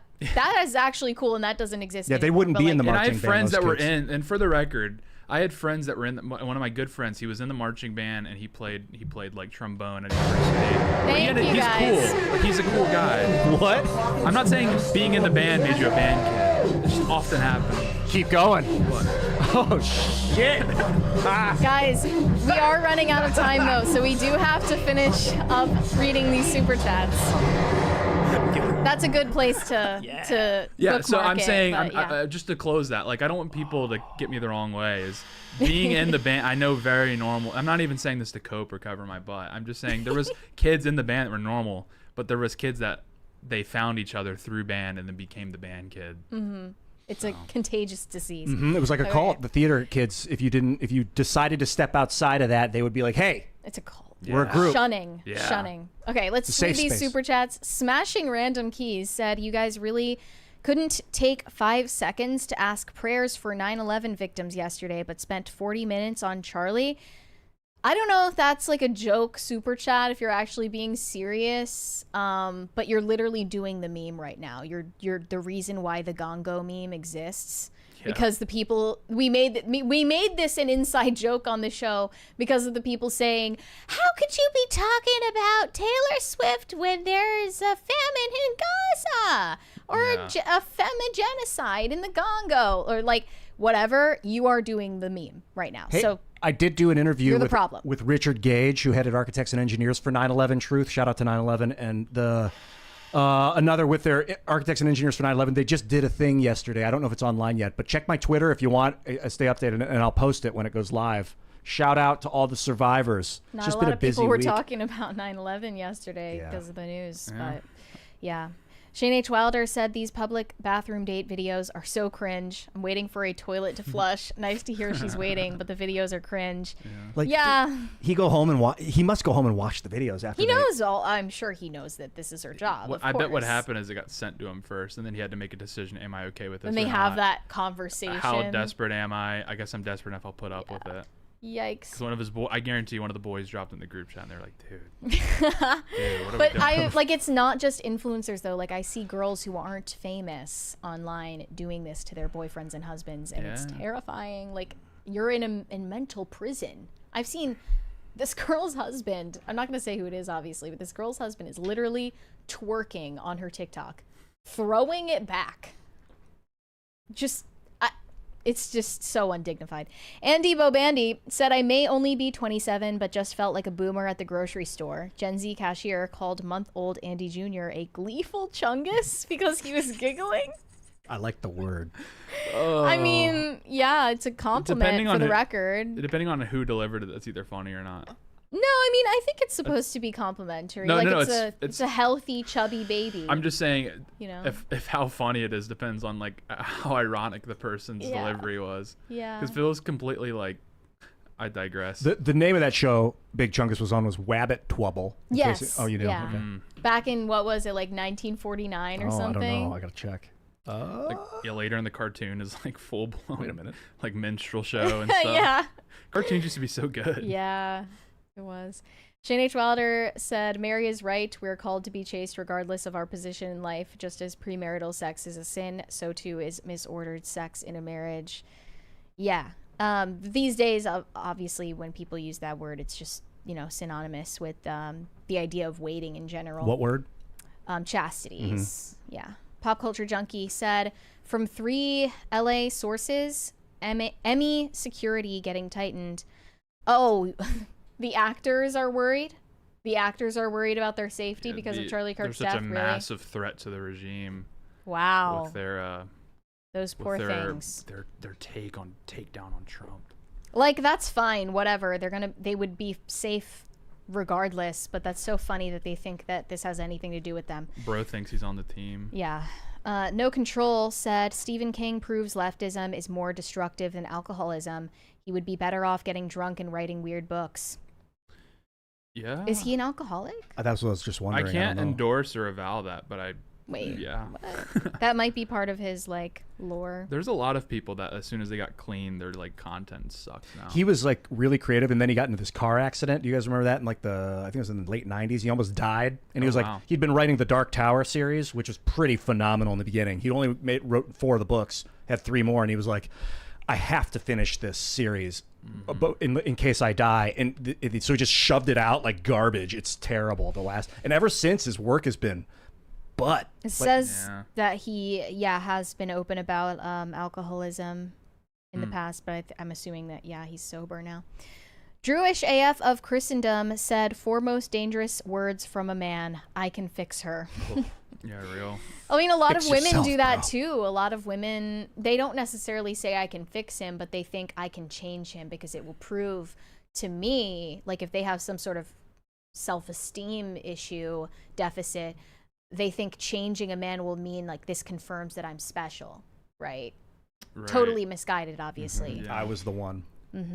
Ulvin McGoth said, bring back Pierogi Boy and bring him now. Well, we can't bring him now, but he'll be back on Monday, and I'm really excited for Brett to be back. Does he eat a lot of pierogies? No, actually, Infamously, that's no. the problem. Actually, he Yeah. needs to eat more pierogies. And that's his ancestral food. Yeah, because he's Eastern European. Of Slavic nature? Yeah. I was called Slavic nature. That's not what I meant. That's a dirty. We did force him to eat pierogies after a while because he was like resisting it, but I was like, no, you need to like really experience your own culture. Right. It's a And he did potato. like it. It's good. It's cheese and potato. How could you hate? Yeah. How could you hate? Good.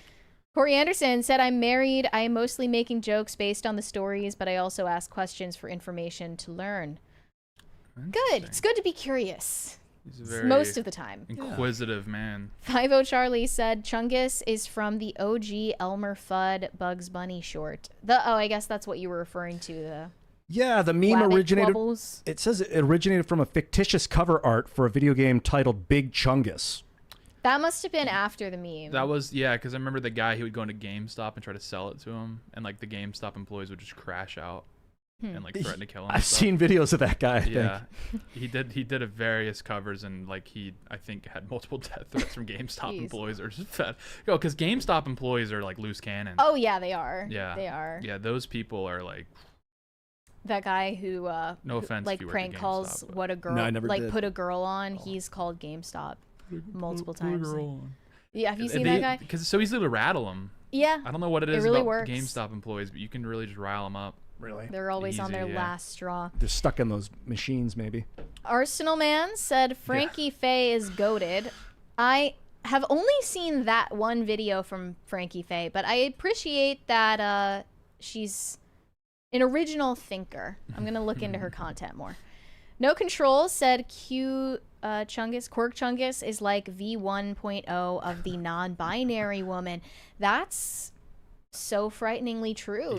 Yeah. Like these women who are altogether then eliminating their femaleness. It does feel like It's the ultimate conclusion of the Quirk Chungus life. It's like blue hair away from being something completely another thing.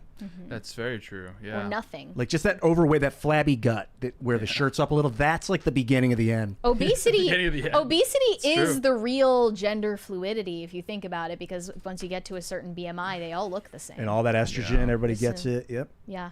Pop Culture Junkie said Quirk Chungus, modern female Peter Pan syndrome. Definitely. That is definitely part of it, is just like retreating into these childlike tropes.